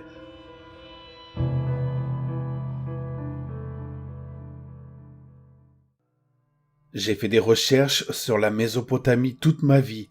Je me souviens avoir été fasciné par cette civilisation dès ma préadolescence. Contrairement à mes amis et mes camarades de classe, je passais mon temps à rêver des rois sumériens et de l'Euphrate. J'ai ensuite grandi. Je suis allé à l'université, je suis devenu chercheur sur Sumer. Je ne suis pas un historien particulièrement éminent, mais je suis l'un des meilleurs lorsqu'il s'agit de traduire l'écriture cunéiforme suméro-akkadienne, en particulier entre 2800 et 2500 ans avant Jésus-Christ. Je ne m'attendais pas à grand-chose lorsqu'on m'a invité à traduire des tablettes nouvellement découvertes. Je veux dire que j'étais personnellement enthousiaste, mais j'étais sûr que le contenu serait assez banal. Mon employeur était un petit musée privé d'Istanbul, spécialisé dans les artefacts de la dynastie de Gilgamesh, qui était fier d'avoir arraché ces nouvelles pièces au British Museum. J'ai été accueilli à l'aéroport par le second assistant du propriétaire, un arabe flamboyant et intelligent qui parlait anglais presque sans accent. Il m'a dit qu'il a été chargé de m'accompagner pendant mon séjour. C'était un homme agréable d'à peu près mon âge, la version turque d'un majordome anglais. Il me laissait travailler mais me rappelait poliment de faire au moins 2 repas par jour lorsque j'étais trop plongé dans mon travail. Sa présence a beaucoup contribué à ma productivité. Pourtant, même si cette expérience a été formidable, je suis terrifié par mes découvertes. Voici ma traduction de l'une des tablettes. Nous, les humains, sommes tués tous les jours. Les sigils sont une espèce inférieure à tout point de vue, mais ils ont quelque chose qui nous manque, quelque chose qui devrait être une malédiction et qui pourtant, d'une certaine manière, est leur plus grande force. Ils ne savent pas quand abandonner. Ils nous ont surpris par leur résistance, et ils sont si nombreux. Les sigils ont pris l'habitude de procréer comme les rats ou les fourmis, et maintenant ils sont aussi nombreux que les étoiles dans le ciel. Ils ont toujours eu beaucoup d'enfants, mais la plupart d'entre eux mouraient de maladies ou des attaques des prédateurs sur leurs maisons précaires. Ainsi, leur nombre était toujours à peu près le même, à moins qu'ils ne se fassent la guerre entre eux, ce qui arrivait constamment pour de simples ressources comme l'eau. Mais certains sigils, par simple observation et par la méthode de l'essai-erreur, ont appris l'existence de notre médecine et de notre architecture, et ils ont commencé à prospérer. Trop. Après avoir envahi et dominé leurs compatriotes sigils d'autres tribus, un groupe a atteint nos empires et nous a massacrés. Nous avons riposté avec nos meilleurs chevaux, nos meilleures armes, nos hommes mieux bâtis. Nous les avons massacrés, mais malgré cela, ils ne se sont jamais arrêtés. Ils sont infatigables. J'aimerais pouvoir comprendre pourquoi. Nous sommes plus grands, plus forts et dotés d'un cerveau que seul un dieu pourrait posséder. Et pourtant, ils se battent. Ce n'est pas parce qu'ils ont appris à marcher sur 2 jambes, il y a quelque temps, qu'ils pensent pouvoir dominer le monde, alors que leur raisonnement est chétif et que leurs sciences sont inexistantes. Ils ne savent même pas à quel point le monde est vaste. C'est risible.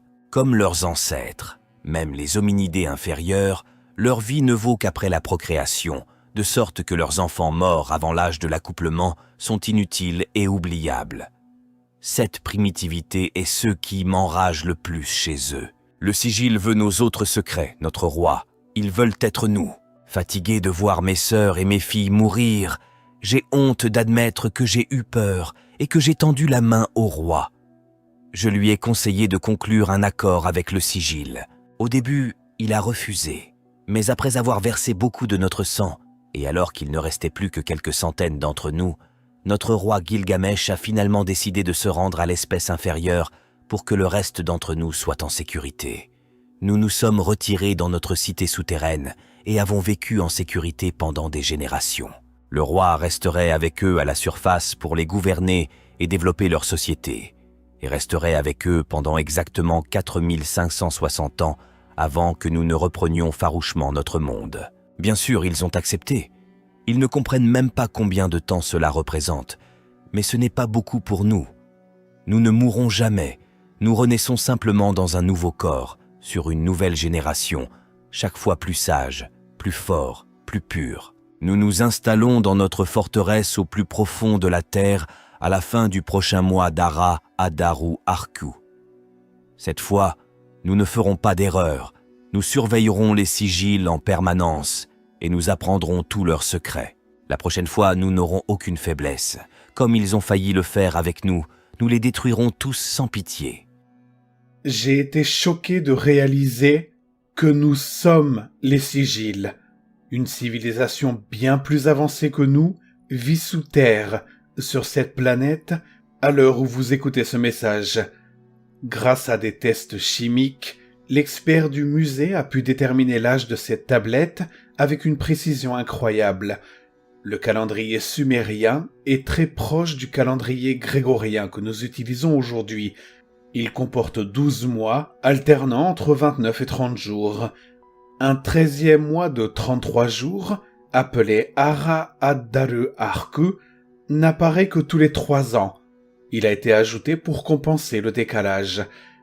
Il ne m'a pas été difficile de convertir 4560 ans dans notre calendrier grégorien, en utilisant l'âge de la tablette comme année 0. Et j'ai découvert que les vrais humains, avec leur cerveau supérieur et la haine qu'ils nous vouent depuis des millénaires, reviendront bientôt pour reconquérir leur terre. Dans combien de temps ? D'après mes calculs, la 4560e année sumérienne est l'année prochaine.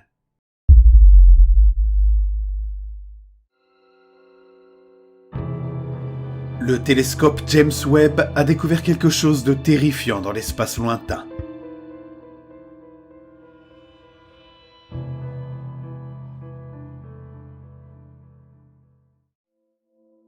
Je travaille pour la NASA en tant qu'astronome, et il y a certaines choses que nous cachons au public.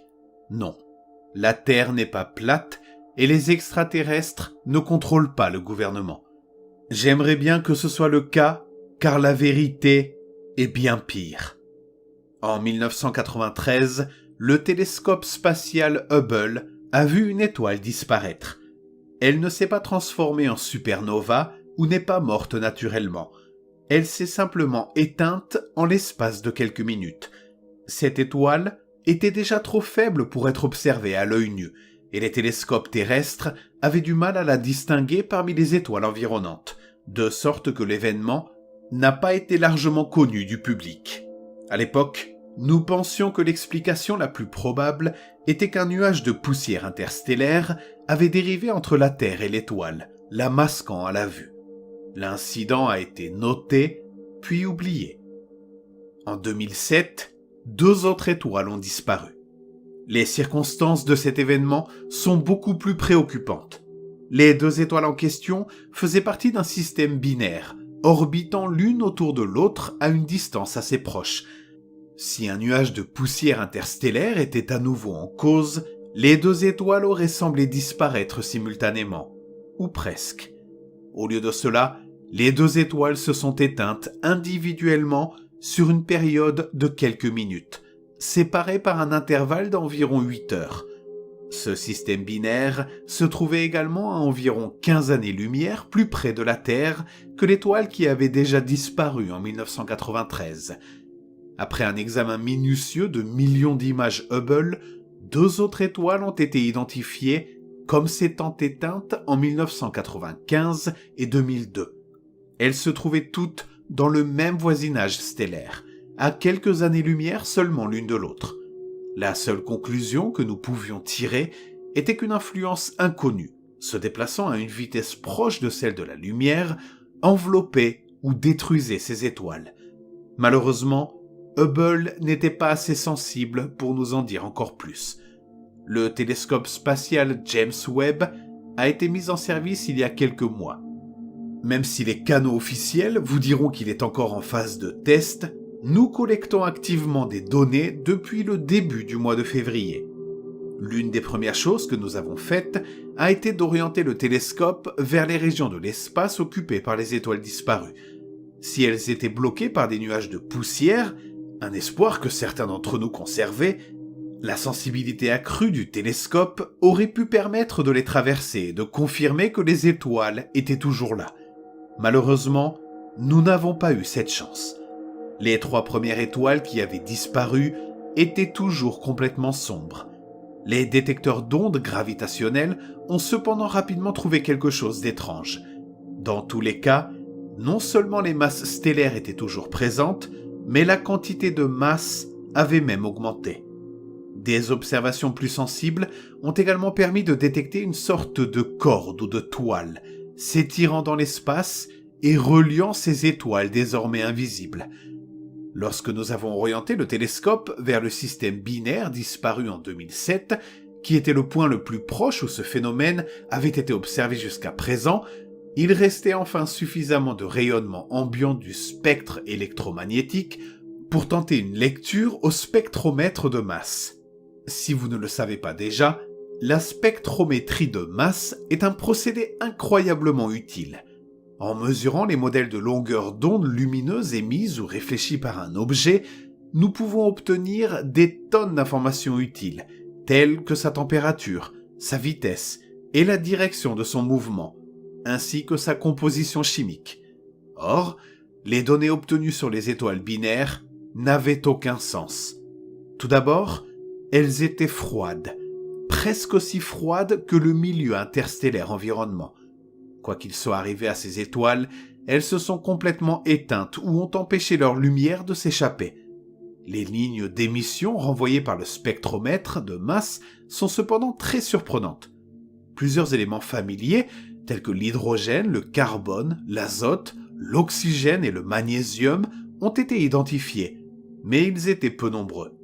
La plupart des valeurs relevées ne correspondent à aucun élément chimique connu et semblent même défier ce que nous savons de la physique, de la lumière, de la matière et de la chimie. Cette structure massive, qui s'étend sur plusieurs étoiles, était principalement composée de matériaux pour lesquels nous n'avions même pas de nom, et qui n'étaient peut-être même pas de la matière au sens où nous l'entendons. Les spéculations vont bon train. Il est évident qu'il ne peut s'agir d'un phénomène naturel. Nous avions enfin la preuve d'une vie extraterrestre. Mais quelle était cette chose que nous avions découverte et dans quel but était-elle construite ? L'hypothèse la plus répandue est que nous sommes en présence d'une série de coquilles de Dyson, des collecteurs solaires massifs construits pour envelopper complètement les étoiles, afin de capter 100% de leur énergie. Un tel concept avait été envisagé au début du XXe siècle comme source potentielle d'énergie pour une civilisation interstellaire. Depuis lors, l'idée a fait son chemin dans la science-fiction populaire. La construction de ces structures massives a même été considérée comme l'un des premiers signes de vie intelligente extraterrestre que nous pourrions un jour détecter. Il semble que ce jour soit aujourd'hui. La théorie n'explique cependant pas tout.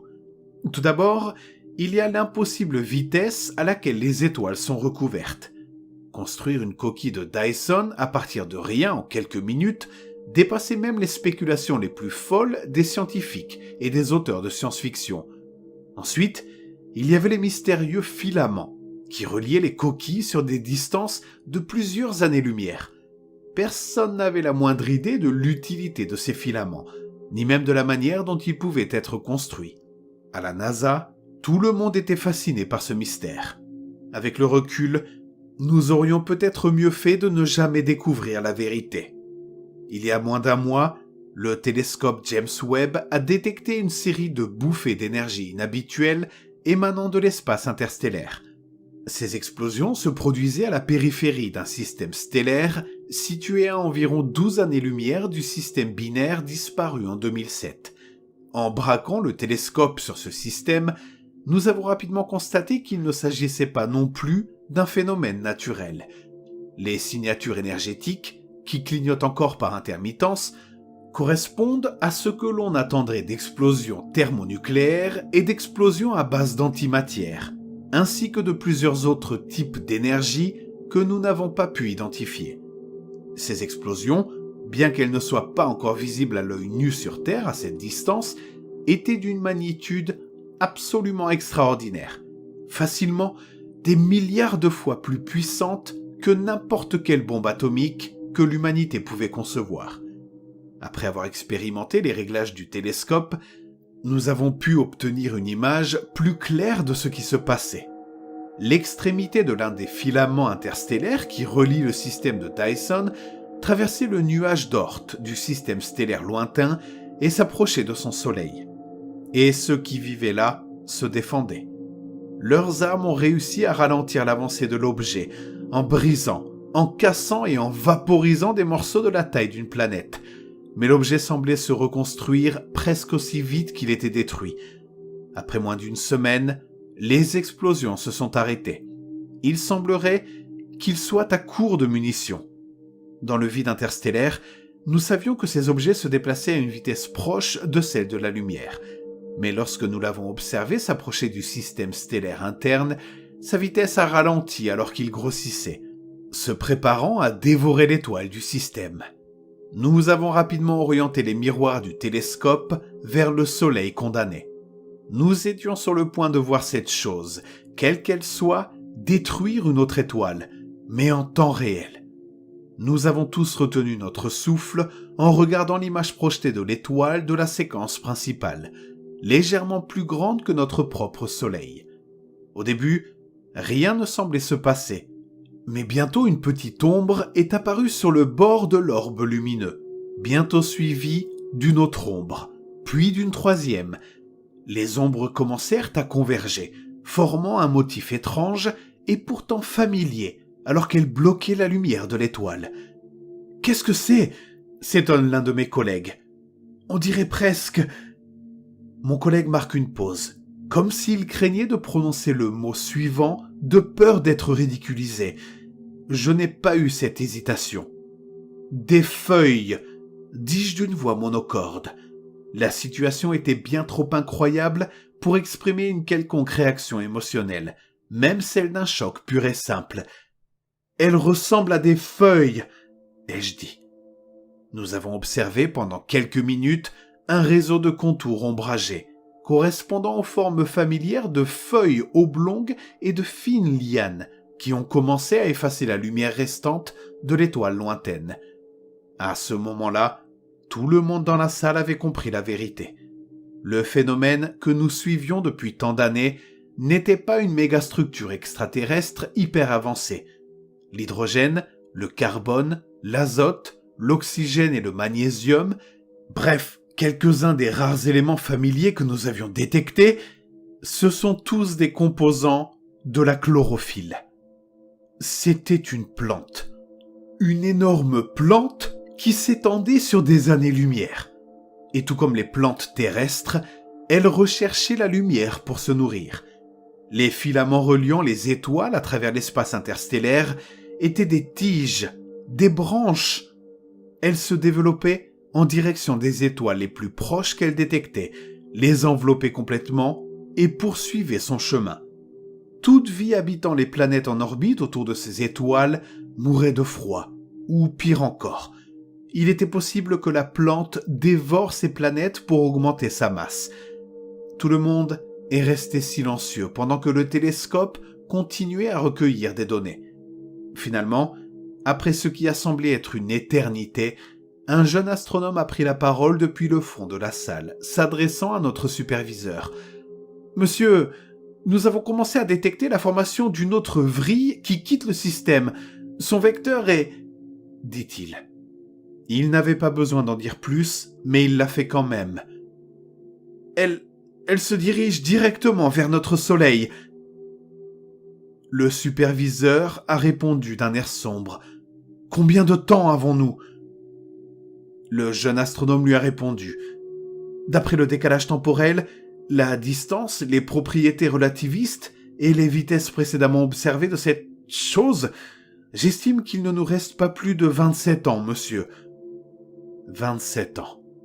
Nous venions de voir cette mauvaise herbe galactique écraser une civilisation qui avait au minimum des milliers d'années d'avance sur nous sur le plan technologique, et il nous restait moins de 3 décennies. On me trouvera probablement et on me réduira au silence pour vous avoir dit tout ceci. Mais je m'en moque. Il faut que je vous le dise. Je ne peux pas garder ce secret plus longtemps. Lorsque le soleil deviendra noir et que le monde commencera à geler, vous aurez au moins une idée de ce qui se passe, aussi réconfortante soit-elle.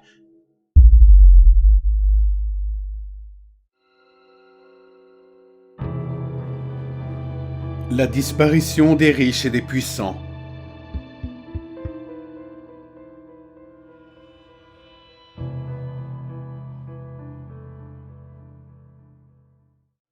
Le jour où tout a changé, c'était comme si le monde entier avait été frappé par une tornade silencieuse. Tout était normal, jusqu'à ce que ça ne le soit plus. Une heure, nous étions tous plongés dans notre routine quotidienne, et l'heure suivante, quelque chose de terriblement anormal était survenu. Mais cela a pris du temps avant que quiconque ne réalise l'ampleur de l'événement. Ce ne fut qu'après quelques jours que la stupeur s'est transformée en terreur. Les riches, les puissants, les célèbres, ils avaient tous disparu, comme s'ils n'avaient jamais existé. Pas seulement les politiciens, les magnats des affaires et les stars d'Hollywood, mais aussi des parties entières de l'armée, des cadres d'entreprise, des scientifiques influents. Tout s'est dissipé sans un bruit, sans un signe avant-coureur. Il n'était tout simplement plus là. Le monde tel que nous le connaissions avait été vidé d'une partie de son essence. Au début, personne n'a su comment réagir. Il y avait une sorte d'incrédulité collective. Comment expliquer une chose aussi insensée ? Les théories du complot n'ont pas tardé à se répandre comme une traînée de poudre, alimentée par la confusion générale. Des voix, autrefois marginalisées, se sont mises à dominer les débats publics, criant que l'élite connaissait un secret que nous ignorions. Les talk-shows et les chaînes d'information locales étaient saturées de discussions hystériques. Certains disaient que c'était un coup monté, que les élites avaient prévu quelque chose, qu'ils savaient que la fin du monde était proche et qu'ils avaient fui pour se sauver. D'autres croyaient à une intervention divine ou surnaturelle. Le chaos mental était palpable, mais nous n'avions pas le luxe de nous y attarder trop longtemps. La machine qu'est l'humanité devait continuer à tourner. Sans eux, il a fallu réorganiser tout ce que nous pensions immuable. Les infrastructures autrefois solides vacillaient sans ces pièces maîtresses qui les faisaient fonctionner. Les élections ont dû être accélérées et organisées dans une sorte de précipitation par des professeurs à la retraite, des fonctionnaires oubliés et des personnalités locales qui n'avaient jamais aspiré à gouverner. Les forces armées, amputées de leurs plus hauts gradés, ont dû se réinventer, appelant des réservistes et improvisant des chaînes de commandement temporaires. Ce fut une période d'incertitude absolue. Et puis, alors que nous commencions à peine à nous remettre sur pied, une semaine après la disparition, une nouvelle onde de choc a secoué la planète. Une vidéo, envoyée simultanément sur tous les appareils connectés à Internet, est apparue sans avertissement. C'était une transmission enregistrée. On pouvait y voir les visages des dirigeants disparus, assis à une immense table ovale, le visage marqué par la gravité de la situation. Ils n'étaient pas partis en catimini. Ils nous expliquaient que ce qu'ils avaient fait, aussi terrible que cela puisse paraître, était la décision la plus difficile que l'humanité aurait jamais à prendre.